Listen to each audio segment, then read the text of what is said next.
everybody, Gina DeLuca here. All right, well, I am going to be doing yet another of the Fibonacci spiral straight pour. I'm just fascinated with how these pieces turn out. Each one is coming out a little differently, and I just have a lot of fun with these. So I am obsessed with getting that perfect spiral. So I'll move on eventually, but I'm still quite obsessed with this. So the colors we'll be using today are, I guess I'd say they're Mardi Gras inspired. I'm testing out this color. I have not used this in a straight pour yet. This is Emerald Green by Arteza. And I have Decoart Americana Decor Metallics in Amethyst, Soft Gold, and Copper. And I am an affiliate with both Arteza and Decoart, so if you were planning on purchasing some of these paints online, I do have coupon codes and affiliate links in the description box below, so you can get yourself a little bit of a discount, and I receive a small commission at no additional cost to you. So that is a great way to give back to the artists that you follow. So these paints have been mixed 1 part paint to 2 parts Floetrol. And that mixture is then thinned with my concoction of 90% water, 10% Floetrol. I prefer to use that over straight water because sometimes just 1 drop of water can be too much when in these little cups, and having it mixed with the Floetrol kind of helps to mitigate over thinning. The consistency, so it's 1 part paint to 2 parts Floetrol, and then that mixture, the water Floetrol mixture, is added until I get the consistency that I want. And this is about a 2 on my consistency scale. It is making a mound, but it disappears very quickly. I have a nice thin stream coming off of my stick.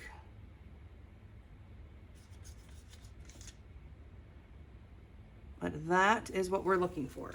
Before we get started, have you seen the Fluid Art inspiration cards? If you have, you can fast forward about a minute, but if you have not, what we have are 52 cards. There are 42 technique cards, and each technique card has an associated video here on YouTube that gives you all of the information that you need that I cannot possibly fit on a card. The exact paint colors, brand, consistency, the recipe, and of course the technique. This box here contains a tip for that particular technique. This is the picture in that video, the painting of that video, and this down here is the color palette used in that painting. These 2 boxes can be used together as the basis of a 2-color palette, or you can build off of those colors. And there are 8 bonus color palette cards. Each one has 5 color palettes. You can use all of the colors or just some of the colors. You can mix and match the bonus color palette cards with the technique cards, and you have more paintings than you could ever pull off in a lifetime. It's a lot. These are available at my website, ginadeluca.net, and also on amazon.com. And if you get them from Amazon, please do leave feedback. It's very helpful to the sellers over there. Okay, the first thing I'm going to do is put about 2 ounces of this paint in my cup, because I want to make sure that I have enough for my actual pour. I have a couple of times poured a little too heavy on my base coat and then kind of came up a little short on my pour. I don't want that. And I do try to leave a little bit in the cup to pour over the top at the end.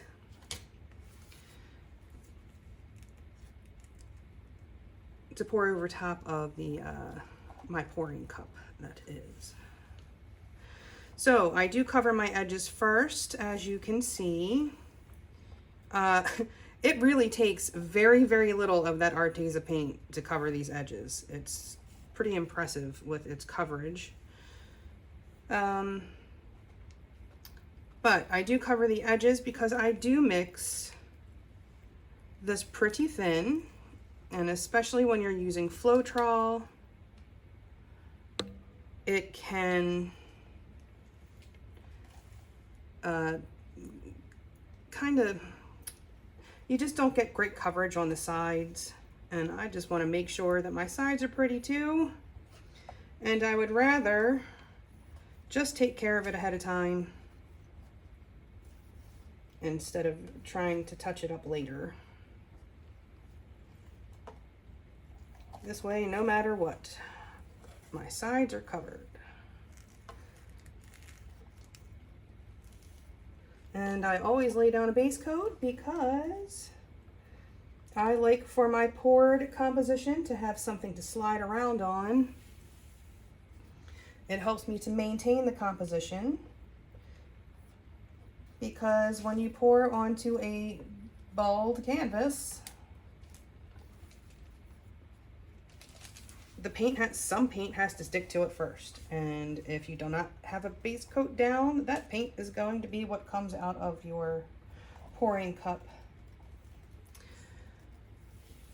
Okay. Going to pop the bubbles with old Bernie 2 times. Never likes the first try. All right, my base coat is down, and now I'm going to put some paint in a cup. I'm going to check the consistencies to make sure that they have not gotten thick on me. The sauce may thicken upon standing. Always double check. And I'm going to pour from up high. And something that my thought process here with the colors. So the last color that I put in, a small amount of it tends to end up at the very bottom of the cup, and that is what is making those very cool centers. So I want the color that is going to pop the most against this green in the center. That's my focal point. So although most of this copper is going to end up on the very outer edge and a lot of it's going to get tilted off, there will be a small amount that ends up in the center, and because it's the center, it gets stretched. That's your focal point. So when you're deciding what colors to do, and I'm pouring from up high, I want this to sink and blend. When you're deciding what colors to use and what order to put them in, that is a good thing to keep in mind. All right, pouring from up high. Allowing it to sink and churn. Now for the copper. When you hear that plop, you know you got some good velocity going. And it's getting a nice sink down to the bottom. You always hope, at least I do. Okay, and then what is left in this cup, I'm going to pour over top of the cell making colors that have come to the top. So the Decoart are the cell makers. They dry matte, and I have found that when mixed thinly for a straight pour, paints that are more matte and finish will sell when used with a glossier paint. And so the Arteza dries glossier, and so generally they work very well together. We'll see if this color works as well as the others I've tried. You never know. They are all a slightly bit different, even within the same brand. Okay, one more. Oh, lit the first time. One more torch.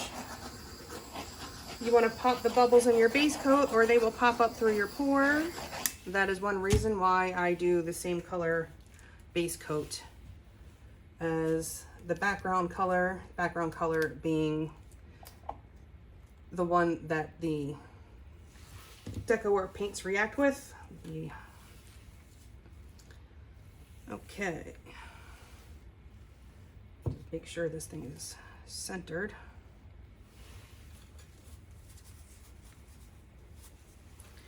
Okay, so I'm going to spin clockwise, and I'm going to pour somewhat quickly.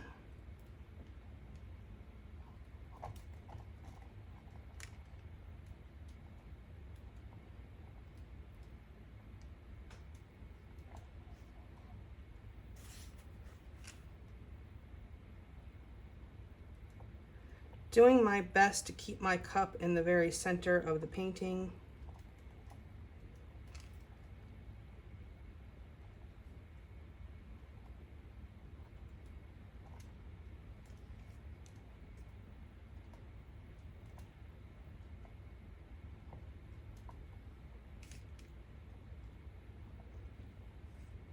It looks like that copper has made its way through most of the cup, which I'm totally good with.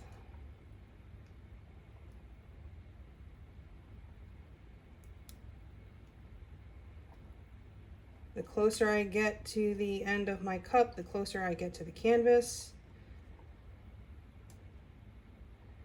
And then here comes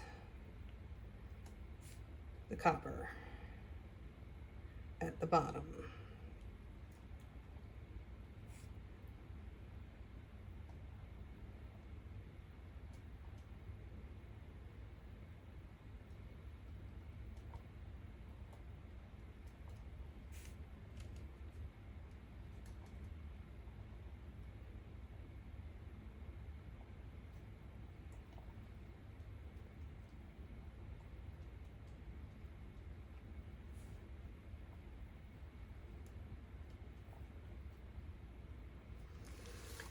Woo, okay, 10 on the dismount. And for some reason it is wonky again. So I'm going to try to just even this out without messing up my center.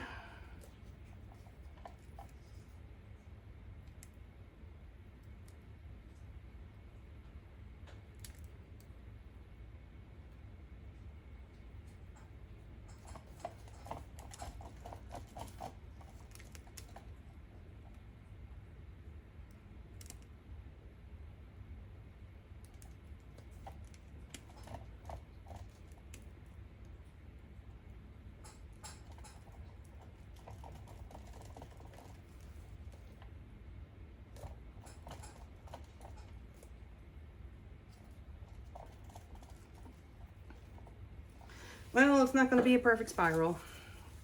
I don't know why sometimes they come out perfectly and sometimes they don't. I haven't figured that out yet.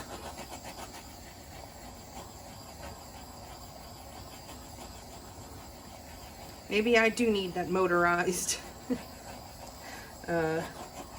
spinner.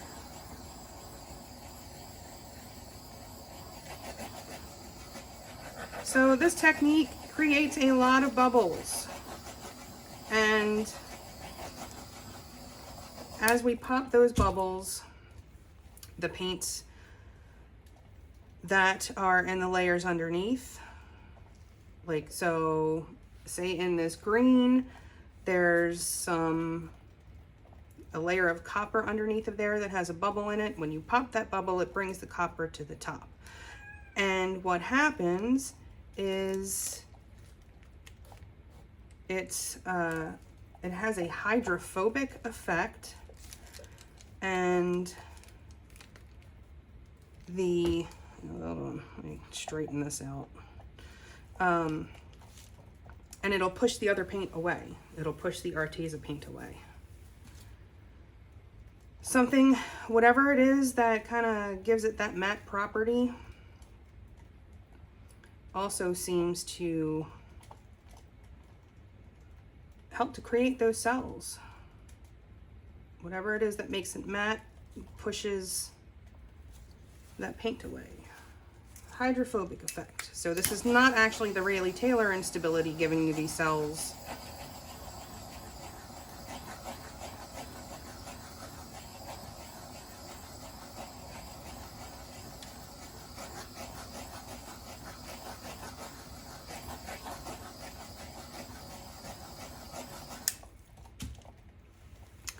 I was thinking about doing a video explaining the difference between the Rayleigh Taylor instability and the hydrophobic effect, because both of those things are what you would do to get cells without using silicone.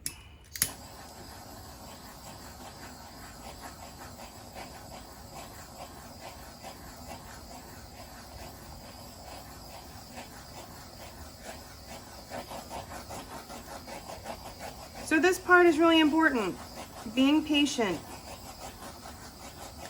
and popping those bubbles, because as I let these bubbles come to the top, I don't want you coming off yet. So as these bubbles start coming to the top, the cells that it creates the cells have a chance to grow, and they become the boulder cells, because as you stretch it, they get bigger. I think we'll should be getting some cool stuff in here. I hope, I think. We'll see.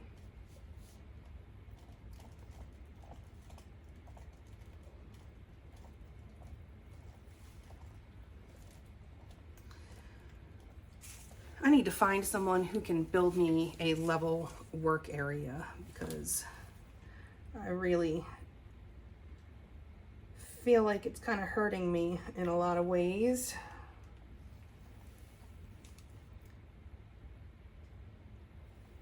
My corners, because we have to be patient here, my corners do have a tendency to get a little set. So before I start spinning, I do want to give that a little love. Kind of pull off any skin that might be trying to form. It does help.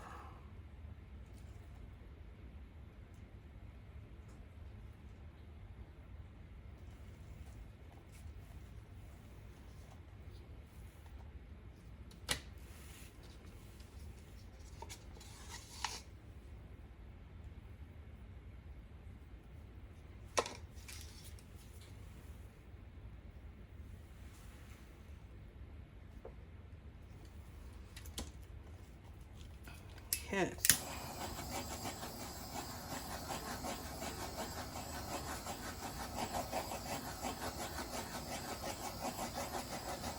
I know it is very hard to be this patient. I know it is. Believe me, I know.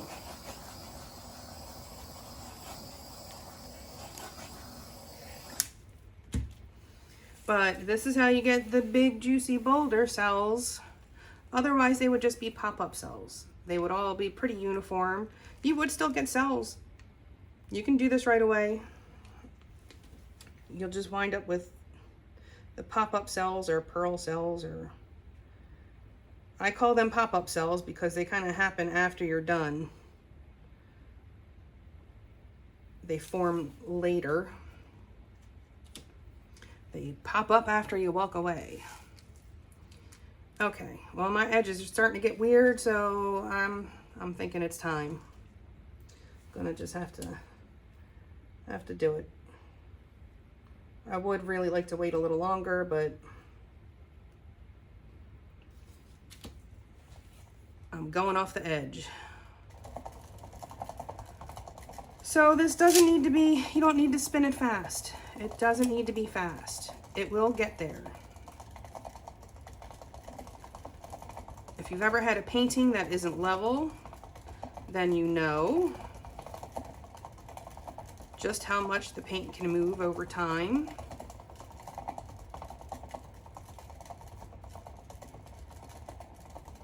I like to go slower personally because I want to keep an eye on what's happening.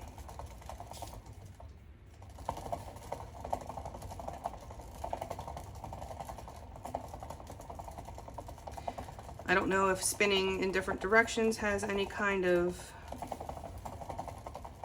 implication. I just know it looks cooler this way. I'm going to hypnotize you all to visit my PayPal tip jar.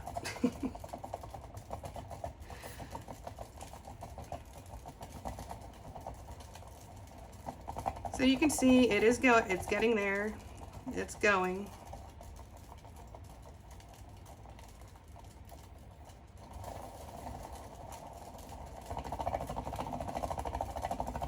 And it doesn't need to be fast. This does not need to fling onto your wall. I have these papers here. These are just baking sheet papers. I used to use these when I had my bakery.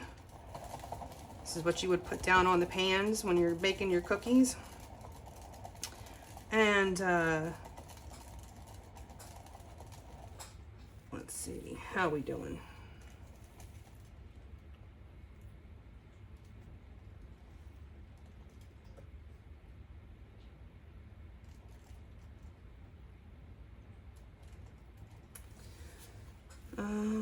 Let me see if I can give this side a little love here. Come on, I know you got it in you.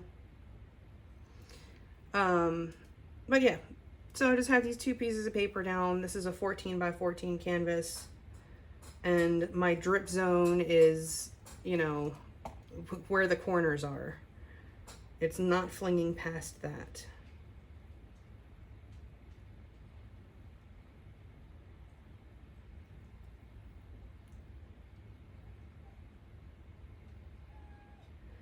Oh, Bigsby.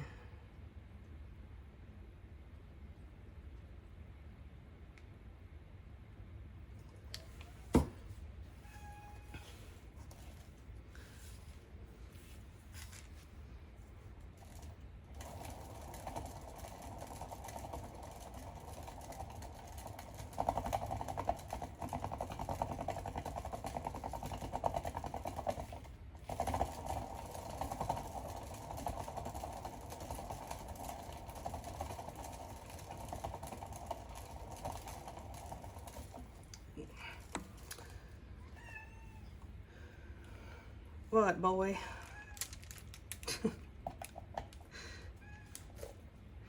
He's like, I see silver in my bowl.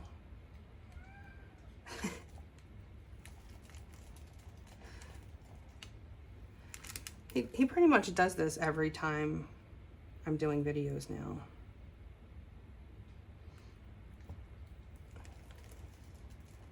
Okay, I don't know that I want to do any more than this.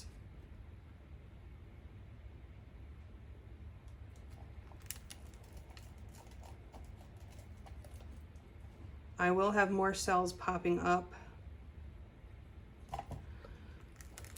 So I'm going to move this to where it was leveled. So I have a spot over there where it's going to sit. This area is not level. The spinner's not level. That might be part of my issue with, there it is. So I will move this and let it sit and do what it's going to do, and I'll bring you in for a close-up.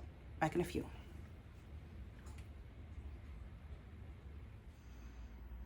Okay, here it is.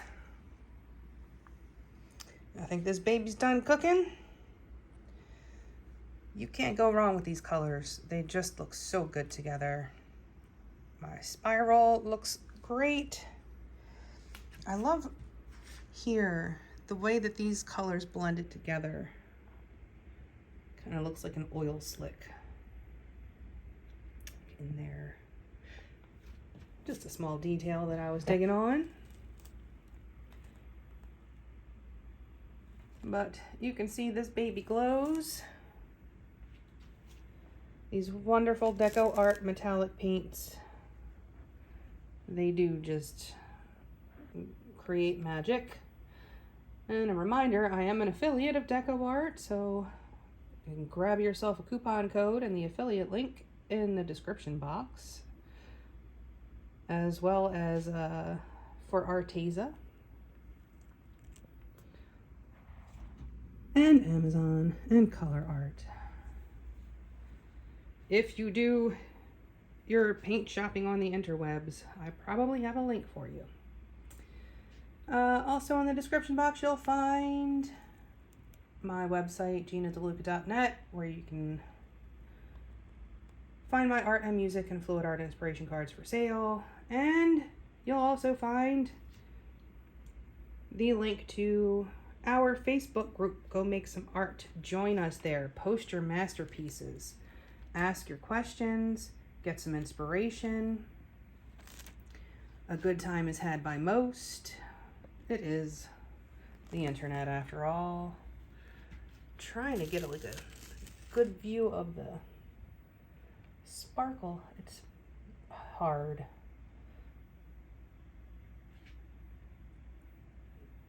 Yeah, this piece came out great. Ain't mad at it. All right, that is it for me for today. I hope y'all have a beautiful day. Now, go make some art.